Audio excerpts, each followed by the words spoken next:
Really nice. I'm so sorry.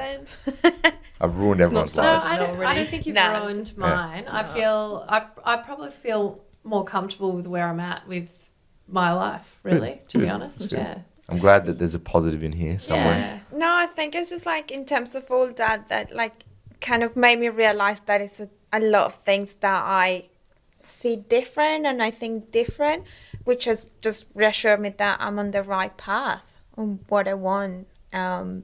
You think different to what I'm saying, or you think different Like to... not everything, but certain things, yeah. And it kind of like, yeah, reassured me that I'm just, maybe there is things that I could work on that, you know, maybe you open my eyes in certain aspects, but other stuff I'm like, no, I'm on the right What path. do you disagree with? Well, we went on a lot of tangents, so it was just about like the What was the Mas- main thing? What was the main thing? in like the power imbalance about women and like In terms of relationships, is that what you mean? in relationships in general, like certain things when you were talking about them, like statistics and all the data and all about that. Yeah. There are certain things that just made me think about. But in terms of relationships, think about what, the 10% or the 2% of men, right? I don't think we're wrong for I'm not saying that you're wrong for wanting that. I'm not saying that at all. I actually think you're intelligent for wanting that. What I'm saying is how are you going to achieve that? And a lot of people don't have an answer. And that's what I'm trying to highlight. It's like all the women want these guys, but what are you going to do to get it? And I when can you're control asking, that. Like I can yeah, you control can. other You people, can but, like, absolutely control that. You No, I can absolutely control myself and the way my behaviors and how I just work on things. Correct. That's the only thing that I can control. Correct. The way other people see me, or I can't control them at all. So it just kind of, yeah, like in terms of like finding a right person or a right partner is just, it just like for me is I need to be happy with myself. Like I need to be the responsible of my happiness. So I'm not looking for that, like for someone to add to my happiness or anything like that. Because No, I understand that. But if you don't prioritize a relationship, you won't get one, I don't think. Like, I think you can I'm say... not saying I'm not going to prioritize that, but... I know, but I think a part of prioritizing a relationship is like understanding that you've got to do certain things to get one. Like not going out, not doing all these things, putting yourself in position around the types of men you want to date, all that kind of stuff. So I think it's absolutely, completely up to the individual. Same thing I said before, personal responsibility. You literally, your life is an accumulation of your choices and decisions, and that's it. And I don't know what else to say about that part. Like, you absolutely are 100% in control of what type of dude you can retain and hold and want to give you a relationship. It's not up to the guy. They pick the women based on who they are and what they do. You know what I'm saying? They don't just pick at random. Well, some guys do, and it doesn't work out.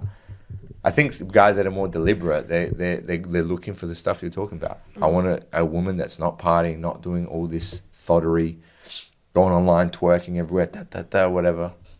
You know what I'm saying? I'm not saying that you shouldn't do that stuff. I'm just saying either don't put it online or don't let people see it everywhere. Don't advertise it, because they're going to look at that type of stuff.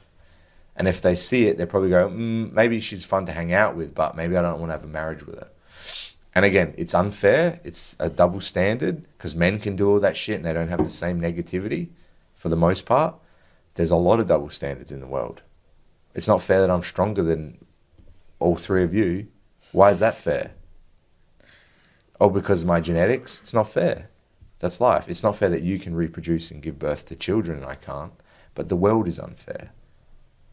It's not fair that Lucas can't do anything about his height, and everyone's really that home. No, but this is the point. Like, he can't do anything about that. He's a great guy. He's amazing. Works hard, makes decent money, does all this stuff. But he's like, for a lot of women, they say, well, I don't want anything below this. And they don't even look at certain dudes. It could be for height, it could be income, it could be maybe I'm too aggressive, or maybe I'm too soft, or maybe I'm whatever. Immediately disqualified. That's the reality. It's. I think dating for men is way more difficult than women. What? Way more difficult. Why? What do you mean? What? 80% of guys don't even get any sexual access for the most part. What are you talking about? How many chicks have not had sex in a year? But Name a dating and percentage. sex, like, that's so different. Yeah, for women they're different. For men they're not. Men start with sex. They can't even get somebody to take on a date. They can't get a guy to take a woman to get home. True. This is what dating is way harder for dudes. Way harder. Dating or sex. Sex is harder for dudes. Dating is a different thing. Dating is dating. Yeah, you're talking. Yeah, okay, I understand what you're saying. You're trying to say relationships are harder for women. I don't know if that's the case anymore. I don't know. It used to be 100%. I think that even that balance has fallen out of place. I think that balance has fallen out of place. Like, average guys are absolutely having relationships with women they don't want to have relationships with because they got no other choice. If they're having sex regularly or, you know, every week or every month or whatever, these guys are guys that are having sex regularly. 33% of dudes in the US have had zero sex or have been sexless for like more than a year. There's no way that 30% of women are doing that. No way. Especially of that like 18 to 35 age range. It's not happening. I'm sorry. You can say to me, oh, I've been celibate for 2 years. Don't believe you. Not true. Guys, on the other hand, yeah, they're like, oh, somebody talk to me. And they got nobody. They're on 10 different accounts on Tinder and all this stuff. And they're still not getting nobody. And it's not fair, but that's reality. Yeah, but then that circles back to like, okay, guys want sex and they're looking for it. They get a date.